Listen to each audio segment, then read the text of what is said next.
Last class में हम लोगों ने डिस्कस किया था एग्रीगेट टर्नओवर के बारे में। और उसका जो कॉन्सेप्ट है वो इस बार रजिस्ट्रेशन के चैप्टर में यूज़ होने वाला है। तो जिन लोगों ने अभी तक एग्रीगेट टर्नओवर नहीं देखा, प्लीज़ आप लोग वीडियोस के सेक्शन में जाके देख सकते हो, या प्लेलिस्ट बना दूंगा उसमें से देख लेना। उसको देखे बिना आप अगर रजिस्ट्रेशन वाला पार्ट कंप्लीट करने की कोशिश करोगे तो आपको कुछ समझ में नहीं आएगा, तो उसको पहले देख लेना, ठीक है।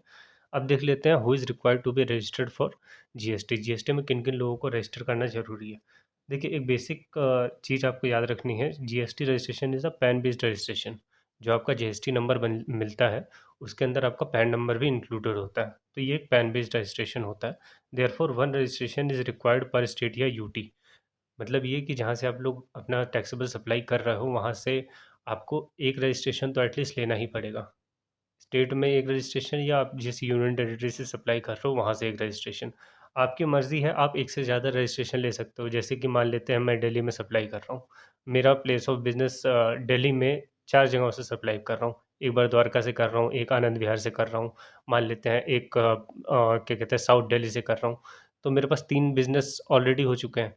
तो मैं वॉलेंटरली चाहूँ तो तीनों जगह के लिए अलग अलग रजिस्ट्रेशन ले सकता हूँ, लेकिन एटलीस्ट एक रजिस्ट्रेशन तो मुझे लेना ही पड़ेगा। इसके बाद बात कर लेते हैं हम लोग स्पेसिफाइड थ्रेशोल्ड फॉर रजिस्ट्रेशन।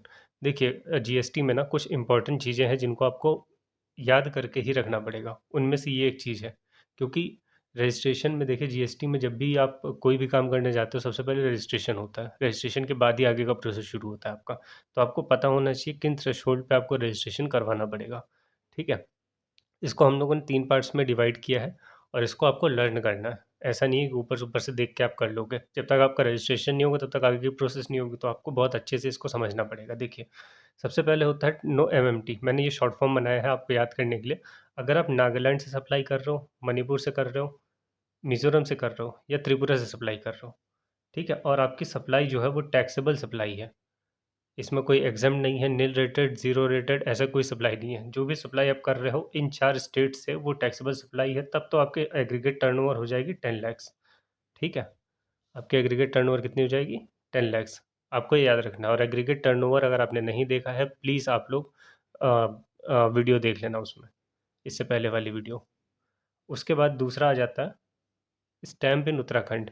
ये एक शॉर्ट फॉर्म है याद करने के लिए। एस से हो जाएगा आपका सिक्किम, टी से हो जाएगा तेलंगाना, उसके बाद अरुणाचल प्रदेश, एम से मेघालय, पी से पुडुचेरी, और यू से उत्तराखंड।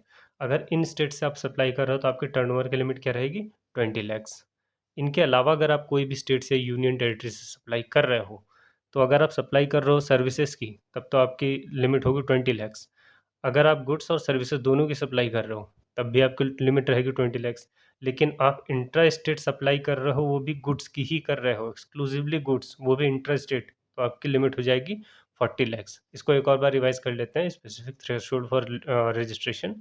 नो एमएमटी स्टेट्स हैं, नागालैंड, मणिपुर, त्रिपुरा और मिजोरम। इनमें अगर आप टैक्सेबल सप्लाई करते हो, यस, तो आपके एग्रीगेट टर्नओवर हो जाएगी 10 लैक्स। अगर इससे आप टैक्सेबल सप्लाई के अलावा कोई भी सप्लाई करते हो, तो आपकी लिमिट जो रहती है वो 10 लाख नहीं लगेगी, आपकी लिमिट 20 या 40 लाख लगेगी, ठीक है।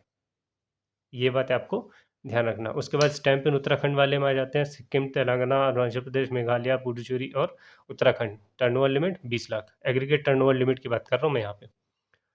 ऑल अदर स्टेट्स और यूटी सर्विसेज सप्लाई कर रहे हो 20 lakh, goods plus services supply कर रहे हो 20 लाख, और अगर inter state supply of goods कर रहे हो तो एक्सक्लूसिवली लिमिट 40 लाख हो जाती है।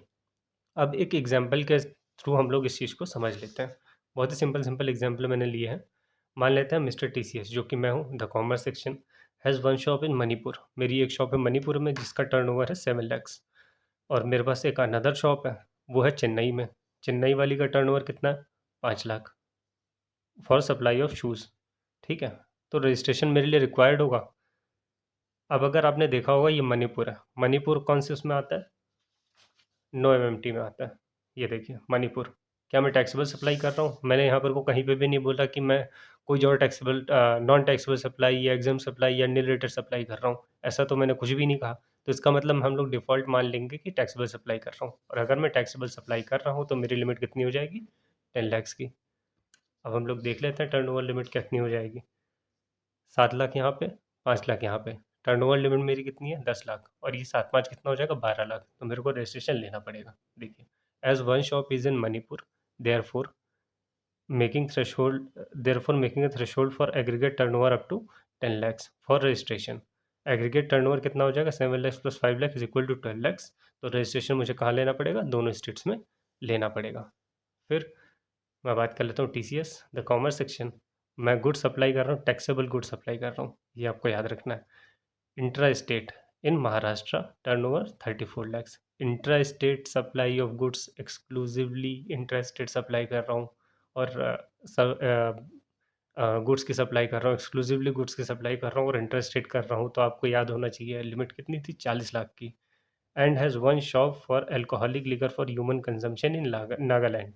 ठीक है, alcoholic liquor for human consumption and 5 petroleum products outside the purview of GST है। हम लोगों ने कल ही एग्रीगेट टर्नओवर के अंदर ये बात करी थी, लेकिन ये जो नॉन जीएसटी वाले जो ये हैं गुड्स, इनको भी एग्रीगेट टर्नओवर में काउंट किया जाता है। ये मैंने पिछली वीडियो में आपको बताया था।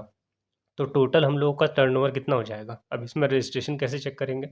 Since taxable supply not made from Nagaland, Nagaland से कैसे सप्लाई हो रही है? वो हो रही है alcoholic liquor for humans consumption, जिस पे जीएसटी लगता ही नहीं है।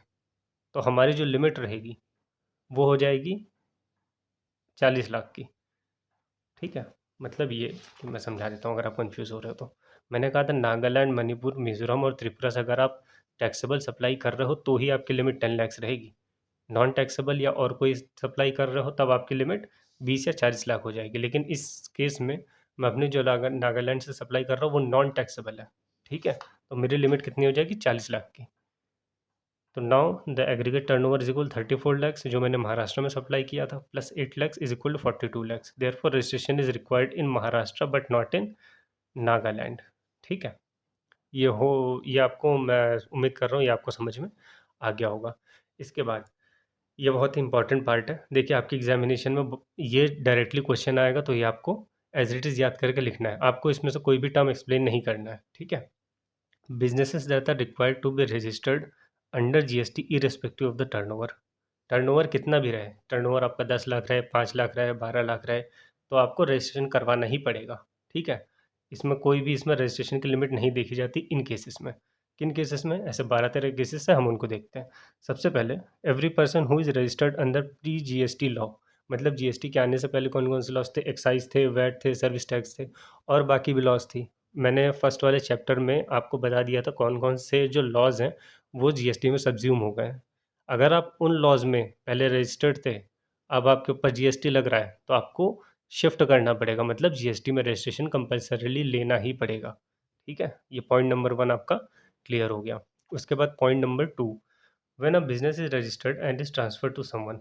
जैसे कि बिजनेस कोई रजिस्टर्ड है और आपने ट्रांसफर कर दिया किसी और पर्सन को, तो transferee shall take registration with respect with effect from date of transfer. जिस दिन आपने ट्रांसफ़र किया है बिजनेस को, ट्रांसफरी मतलब जिसने बिजनेस को ट्रांसफ़र किया है वो हो जाता है ट्रांसफरर, और जिसको ट्रांसफ़र किया है वो हो जाता है ट्रांसफरी। तो जिसने बिजनेस खरीदा है ना, उसकी लाइबिलिटी बन जाती है रजिस्ट्रेशन लेने की जीएसटी में। ठीक है, इसके बाद जितने भी मैंने पॉइंट्स हैं, मैंने उसके लिए एक शॉर्टकट बताया जिसका नाम है I9 क्रिएशन। आप इस वर्ड को याद रखोगे तो आपको काफ़ी चीज़ें याद रहेंगी। सबसे पहले I9, आई में से आ जाएगा अपना इंटर स्टेट सप्लाई।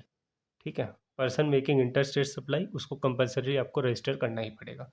उसके बाद person required to pay tax under 9(5), यहाँ I9(9) और 9(5). E commerce operator, e commerce operator मतलब ऐसे जो इंटरनेट पोर्टल्स होते हैं जो ओन करते हैं या सेल करते हैं प्रोडक्ट्स को। मान लेते हैं अपना अमेजोन हो गया, फ्लिपकार्ट हो गया या मीशो हो गया, अगर आपने यूज़ किया हो तो। ऐसे जो प्लेटफॉर्म है उनको कंपलसरी रजिस्ट्रेशन। फिर आ जाता है casual taxable person making taxable supply. अब ये कैजुअल टैक्सेबल पर्सन क्या होता है?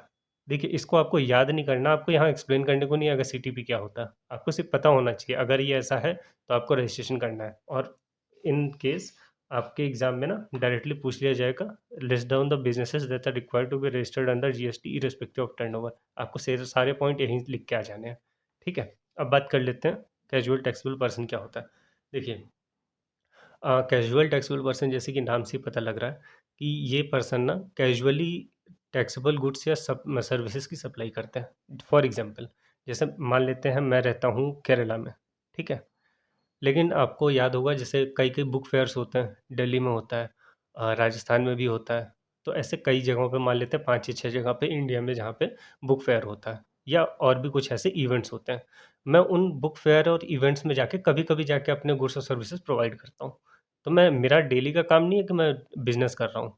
मैं कभी-कभी कैजुअली जाके टैक्सेबल सप्लाइज़ या गुड्स प्रोवाइड करता हूँ। तो उनको बोला जाता है कैजुअल टैक्सेबल पर्सन जो सप्लाई कैजुअली करते हैं, ठीक है? उनको रोज़ का काम नहीं होता लेकिन कभी-कभी वो लोग इस टाइप का कर लेते हैं। जैसे बुक फेयर हो गया, बुक फेयर पूरा टाइम थोड़ी लगा रहता है, 1 वीक के लिए लगा रहता है और मैं आया 1 वीक के लिए मैंने अपनी कुछ बुक्स सेल की या कुछ सर्विसेज़ प्रोवाइड की, तो मेरे को मान लिया जाएगा कैज़ुअल टैक्सेबल पर्सन, ठीक है?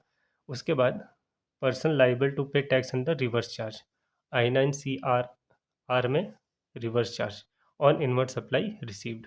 उसके बाद ई-कॉमर्स ऑपरेटर, आई-9 क्रिएशन में ई से e-commerce operator required to collect TCS, tax collection at source. उसके बाद आ जाएगा person making taxable supply of goods और services on behalf on other person whether as an agent और अदरवाइज। इस पॉइंट को समझाने की तो कोई ज़रूरत मुझे लग नहीं रही है। पॉइंट नंबर अगला पॉइंट आ जाएगा टीडीएस डिडक्टर। फिर आ जाएगा इनपुट सर्विस डिस्ट्रीब्यूटर। देखिए इनपुट सर्विस डिस्ट्रीब्यूटर का सिंपल सा मीनिंग इसमें यह हो जाएगा। मान लेते हैं कि मेरा एक हेड ऑफिस है, कहाँ पे? बेंगलोर में। मेरा बेंगलोर में हेड ऑफिस है, मेरे 3 ब्रांचेस हैं, ठीक है?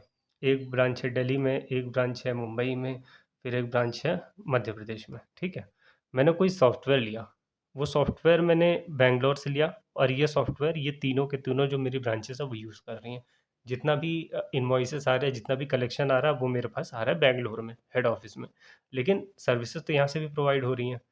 तो जितना भी मेरे पास इनपुट क्रेडिट आ रहा है, उस इनपुट क्रेडिट को मैं इनके जो ब्रांचेस हैं, इनको ट्रांसफ़र करूँगा, ठीक है? प्रोपोर्शनली ट्रांसफ़र करूँगा, इसी को बोला जाता है इनपुट सर्विस डिस्ट्रीब्यूशन। मैंने इनपुट सर्विस लिया, अब इस इनपुट सर्विस को डिस्ट्रीब्यूट कर रहा हूँ। फिर बात कर लेते हैं person making order services from the place outside India to a person other than registered person. देखिए, ऑर्डर का फुल फॉर्म तो मैं आपको डिस्क्रिप्शन बॉक्स में लिख दूँगा, मुझे अभी भी याद नहीं आ रहा है। लेकिन ऑनलाइन डेटा रिट्रीवल से रिलेटेड कुछ रहता है, तो मैं आपको अभी डिस्क्रिप्शन बॉक्स में लिख के दे दूँगा। इसमें क्या होता है, जैसे कि आपने कोई ऑर्डर सर्विसेज़ ऐसी होती है ना, जिसमें कोई फ़िज़िकल प्रेज़ेंस नहीं होता। सारा का सारा काम इंटरनेट के थ्रू होता है। मान लेते हैं आप किसी वेबसाइट पे गए, वेबसाइट से आपने कोई पीडीएफ डाउनलोड किया, ठीक है? इस सर्विस को बोला जाता है ऑर्डर सर्विस। इसमें कोई फ़िज़िकल प्रेज़ेंस नहीं होता। उसके बाद आ जाता है non residential taxable person, NRTP. देखिए, जो कैजुअल टैक्सेबल पर्सन होता है, मैंने आपको बताया, वो कभी-कभी कैजुअली सप्लाई ऑफ गुड्स या सप्लाई ऑफ सर्विसेज करते हैं। नॉन रेजिडेंशियल टैक्सेबल पर्सन भी कैजुअल टैक्सेबल पर्सन होते हैं, लेकिन ये नॉन रेजिडेंट होते हैं। मतलब ये कि इंडिया से बाहर होते हैं, इनका कोई फिक्स प्लेस ऑफ बिजनेस होता नहीं है इंडिया में।